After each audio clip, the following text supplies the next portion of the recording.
Pois é, gente, amanhã, quinta-feira, dia 4 de junho, nós celebramos uma das festas mais bonitas, mais visuais do calendário católico, o Corpus Christi. Aqueles tapetes coloridos, não é, que a comunidade monta, e as procissões pelas ruas não são apenas tradições antigas. Eles carregam um significado profundo sobre a presença de Jesus e também na sua Eucaristia. Mas você sabe como tudo isso começou? Pois é, para nos explicar um pouquinho mais sobre essas origens, sobre essas tradições do Corpus Christi e também para fazer um balanço muito especial sobre o primeiro ano de pontificado do Papa Leão XIV, nós temos a honra de receber aqui no estúdio do Jornal da Manhã o meu querido Padre Orivaldo. Padre, bom dia. Muito bom dia, Flávio, muito bom dia, Diego, muito bom dia, telespectadores, ouvintes desta rádio assim que traz tantas informações importantíssimas para nós. Portanto, estar aqui é uma alegria de poder partilhar convosco dessa entrevista. Ô padre, pra gente também é muito bom receber o senhor aqui e hoje a gente tem tanto assunto pra tratar, eu acho que não vai dar tempo, padre, eu tô até com... Mas vamos tentar que a gente vai conseguindo. Primeira coisa é o Corpus Christi, né, padre? A gente chegou aí mais um Corpus Christi e eu acho que é sempre interessante a gente reforçar pra população o que significa o Corpus Christi, por que essa data é tão importante? Nossa, ela é assim importantíssima para nós do ponto de vista em que nós vivemos o supra-sumo, assim, a máxima expressão da vida nossa religiosa cristã católica, quando nós fazemos esta procissão com Corpus Christi, ou seja, com o corpo de Cristo. É uma solenidade que foi instituída pela Igreja por meio do Papa Urbano VII. E ele institui essa festa no século VIII. Uma solenidade litúrgica instituída com uma bula Transiturus de 11 de agosto de 1264, para ser celebrada na quinta-feira após a festa da Santíssima Trindade, que acontece no domingo depois de Pentecostes, né? Então, esta festa é uma caminhada com Cristo, ou seja, para nós, Jesus é a centralidade da igreja, né? Tanto que, Zanin, na quinta-feira, nós já celebramos, de certo modo, alguns aspectos do Corpus Christi, mas ele está dentro de um tríduo que é litúrgico em preparação para o dia da ressurreição.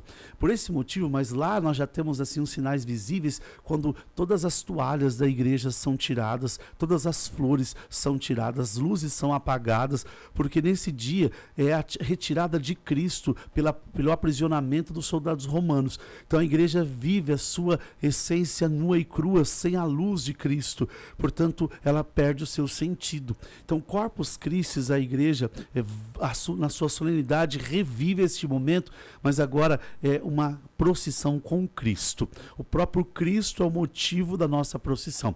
E os tapetes, né, tradicionalmente, que vêm assim, desenhando os fatos da vida de Jesus, tanto bíblico quanto fatos catequéticos, para nos ajudar na evangelização. Aqui, por exemplo, em Araçatuba, nós temos uma tradição que o primeiro desenho é da campanha da fraternidade, para recuperar assim o quanto, né, nós vivemos essa passagem com Cristo, com um tema que toca toda a fé católica no Brasil, né, que é proposta a campanha da fraternidade pela CNBB. Então é um momento assim de grandiosa evangelização para nós. Então é uma caminhada com Cristo, assim, reconhecendo a centralidade dele na vida da igreja. Ô padre, e na comunidade a gente percebe que acontece uma comunhão muito forte das paróquias, das igrejas, fazendo os tapetes, né? Há essa questão de integração também, não é? Nossa, perfeita a sua questão. Eu acho que ela toca no ponto essencial. Todas as paróquias, né? Nós dividimos o tapete assim, com pastorais, movimentos e ministérios também, a proporcionalidade, de modo que todos unidos, assim, é belíssimo, Zanin, às 6 horas da manhã, já vendo o início da confecção, que vai até por volta das 11h30 e meio-dia, com a parcela da ajuda de todos, assim, gera uma comunhão entre nós, um encontro entre nós, assim, um fortalecimento, e são muitas mãos generosas que se unem.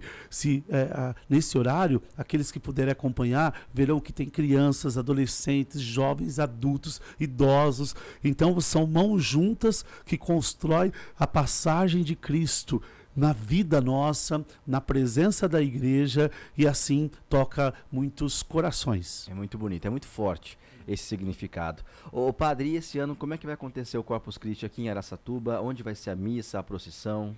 Nós teremos a alegria de realizar esta festa, essa solenidade lá na paróquia São Sebastião. Padre Lucas, que tem cuidado com muito zelo, hoje ele é o nosso presbítero responsável pela região, ele acompanha, né? Padre Lucas é um irmão, um amigo assim muito dedicado. E ele vem assim organizando de uma forma muito, muito especial. Nós sairemos então amanhã, dia 4 de junho, quinta-feira, às 16 horas, do Salão Paroquial da Paróquia São Sebastião, que fica a Rua Vereador Aldo Campos, número 2680, 2680, próximo ao Clube Seca. Dali nós vamos partir pelo tapete, né, em procissão, e vamos chegar até a praça ali da Fumaça, antigamente assim chamada. Ah, olha só. Mas esse trajeto já existia antes ou não? Então é um projeto interessantíssimo, Zani, justamente para suscitar essa comunhão. Nós, a cada 2 anos, estamos fazendo um rodízio entre as paróquias. Percebemos que esse gesto valoriza as paróquias, né? Nos coloca em conhecimento direto ao lugar onde nós vamos estar e, ao mesmo tempo, também dá essa oportunidade de todos experimentarem. Veja, a São Sebastião hoje, ela está numa zona mais longe do centro da cidade, e para nós esse gesto de deslocar para uma região que está um pouco mais longe do centro significa muito para nós, né? Levar o Cristo até esses ovúnculos, ou seja, em todos os lugares. Perfeito, padre, muito bom. Depois a gente reforça os horários para o pessoal que está acompanhando a gente agora. Eu sempre fico com uma dúvida, padre, quem está acompanhando agora o nosso Jornal da Manhã e gostaria de estar lá na procissão, de integrar esse dia tão bonito ali presencialmente, mas por alguma impossibilidade de saúde, de locomoção, essa pessoa não consegue sair da sua casa ou não está conseguindo sair da sua casa por algum motivo. Como é que ela pode estar presente de alguma maneira nessa procissão para também celebrar junto com a igreja esse dia tão importante? Nossa, interessantíssimo. De fato, a Eucaristia, essa rede de comunhão que se estende àqueles que se deslocam, mas àqueles que por algum motivo também não têm condições de fazer um trajeto conosco, né? Então, nós vamos transmitir várias partes assim essenciais, inclusive de todo o processo do tapete.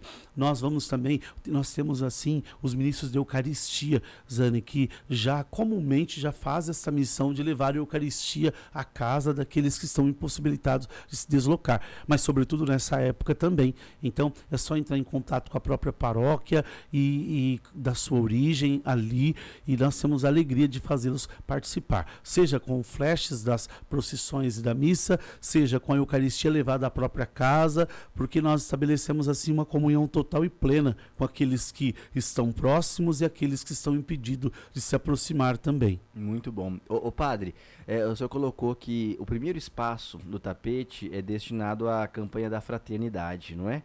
E que esse ano fala muito sobre moradia, né? Algo que é muito importante, muito presente na vida das pessoas. Como é que se traz uma proposta que vem do Papa e se aplica à comunidade aqui na nossa cidade ou aqui na nossa região? Como é que a igreja faz isso por aqui? Então, nossa, interessantíssimo isso, Zana. Inclusive, é uma iniciativa que nós tomamos ali na paróquia do Senhor Bom Jesus da Lapa. Até no sábado nós vamos capinar um terreno em que nós vamos construir uma casa a uma família que está precisando muito. O esposo, a esposa com 4 filhos, ele é portador de deficiência e a casa pegou fogo e ele está assim numa situação de muita necessidade. E aí nós reunimos lá, ali na nossa paróquia, né, Bom Jesus da Lapa, vários empresários. Estamos num processo assim, vamos fazer um prato pronto também no dia 26 deste mês, e nós vamos construir essa casa, uma casa de 4 cômodos, onde ele possa cuidar da esposa e das crianças também, né? Então no sábado nós vamos fazer esse processo de limpeza do terreno, na segunda-feira começará já o alicerce, e nós queremos entregar, temos um projeto para o dia 25 de julho, onde eles teriam uma casa, uma vez que eles estão sem casa para habitar, porque a casa pegou fogo. Então, a campanha da fraternidade, ela suscita em nós isso, né? A solidariedade, porque o tema é fraternidade e moradia, as pessoas morarem com dignidade, né?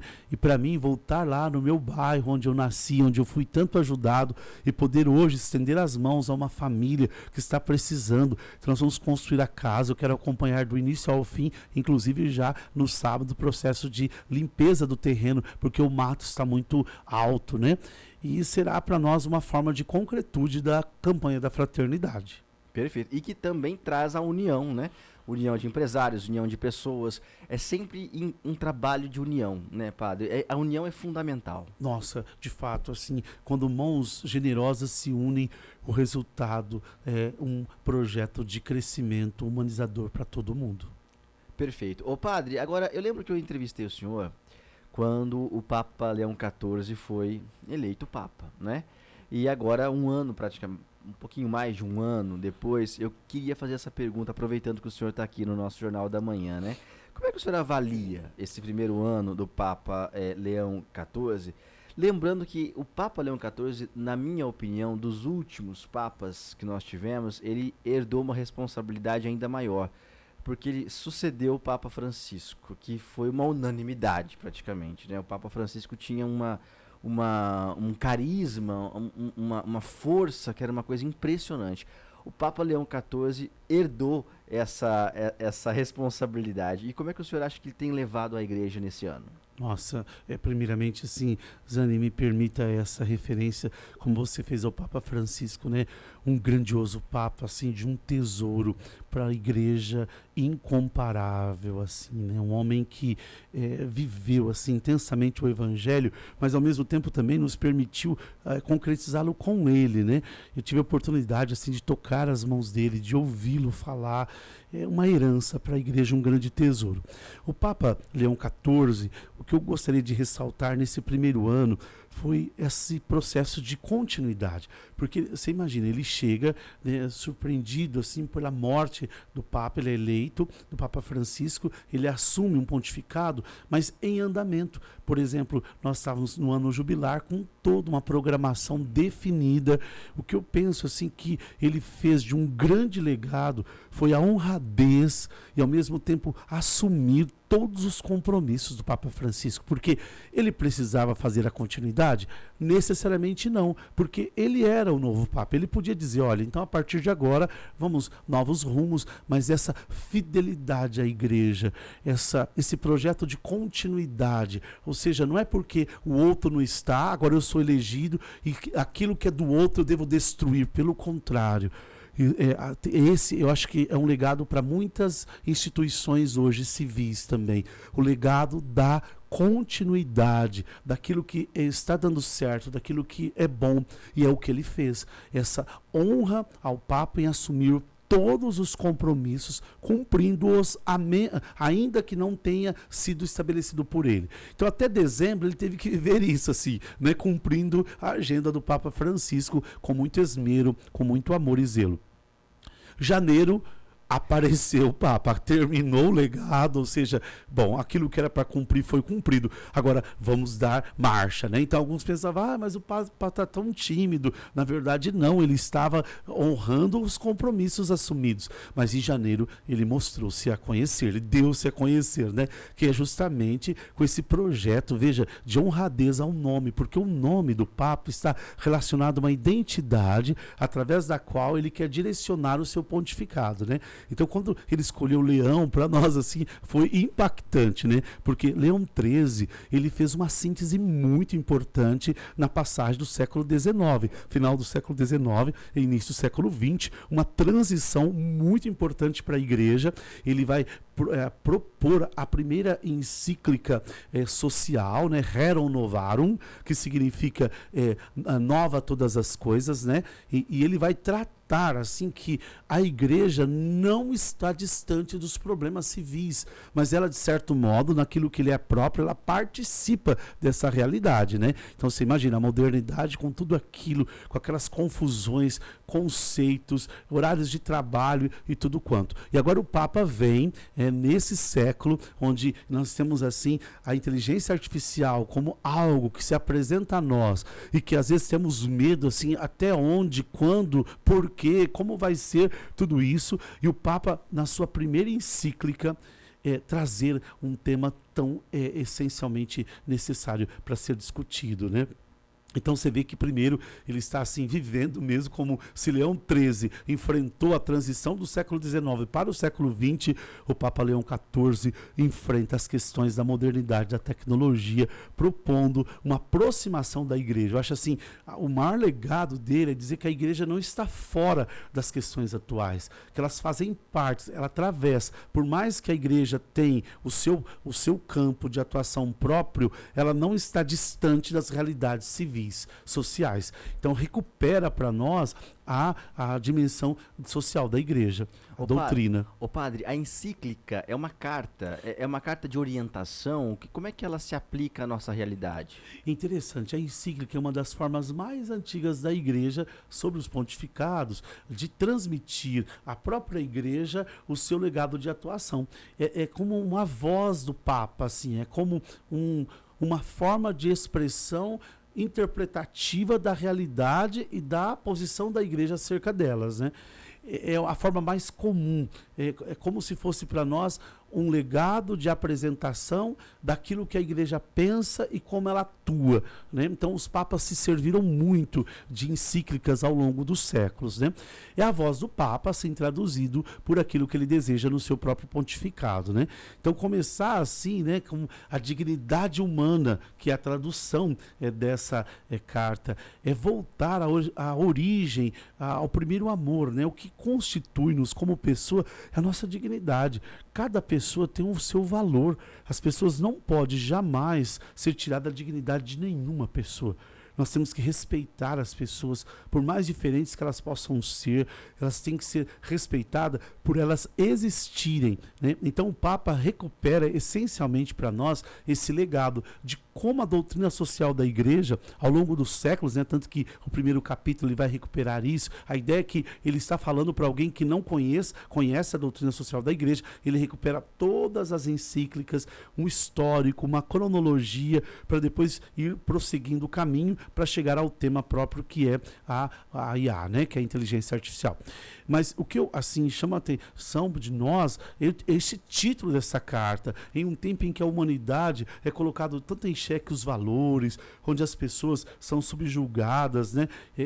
Então temos que recuperar o caráter das pessoas. As pessoas devem ser julgadas não pela cor da pele, não pela aparência, mas elas têm que ser julgadas pelo caráter.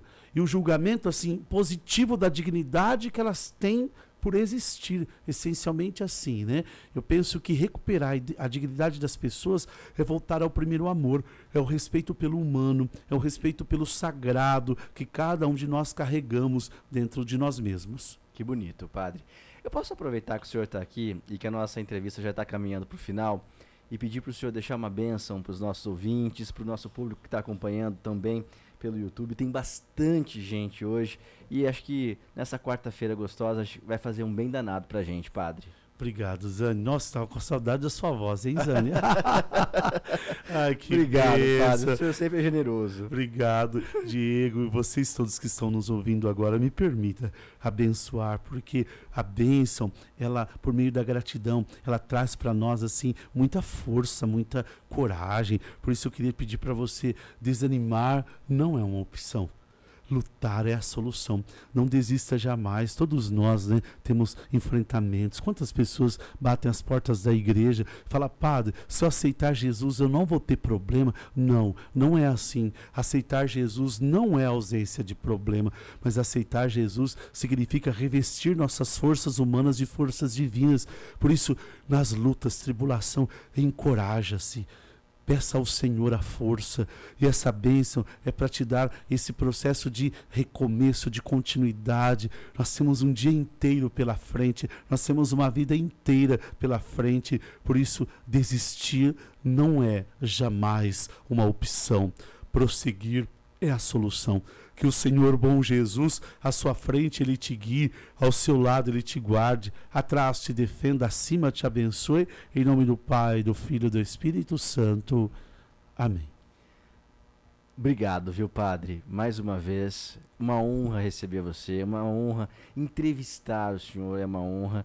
E o senhor sempre nos atende de uma forma tão carinhosa. Onde eu estiver e sempre solicito uma entrevista com o senhor sempre me atende com muito carinho. Então, mais uma vez, eu lhe agradeço. Muito obrigado também a você, Diego. Zani, é uma satisfação imensa e vamos prosseguir caminho. Perfeito. Padre, só pra gente reforçar pra quem tá acompanhando a gente, o Corpus Christi acontece amanhã em Araçatuba, que horário? Amanhã, então, dia 4 de junho, né, às 16 horas, no Salão Paroquial da Paróquia São Sebastião, né, nós sairemos dali, a rua é Vereador Aldo Campos, número 2680, fica próximo ao Seca Clube. Perfeitamente, muito bom entrevistar o padre Orivaldo. Eu tenho certeza que todo mundo que está acompanhando o nosso Jornal da Manhã ficou ligadinho com a gente, viu, Jonathan? Mas chegou a hora de ir embora, Jonathan Alves. Já vamos? Vamos embora. E amanhã nós não estaremos aqui. Amanhã é feriado, é isso? É folga? Folga, estamos então de folga. Mas sexta-feira sim, 7 da manhã ao vivo, hein? Por favor. Então amanhã é sexta, a sexta será a segunda, então. Exatamente. Combinado. Depois desse momento abençoador aí do padre, vamos mais relaxados, mais abençoados, mais tranquilos, mais leves, né? Perfeitamente, é isso aí, galera. Muito obrigado pelo carinho de vocês. Vocês acompanharam o Jornal da Manhã desta quarta-feira aqui na Jovem Pan Araçatuba 104.3. Nosso próximo encontro também será na sexta-feira, às 7 da manhã, ao vivo. E nós vamos estar aqui esperando cada um de vocês. Até lá.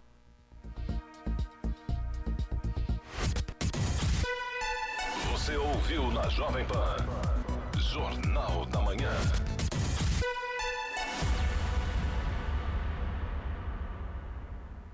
Nelore Corretora de Seguros, o melhor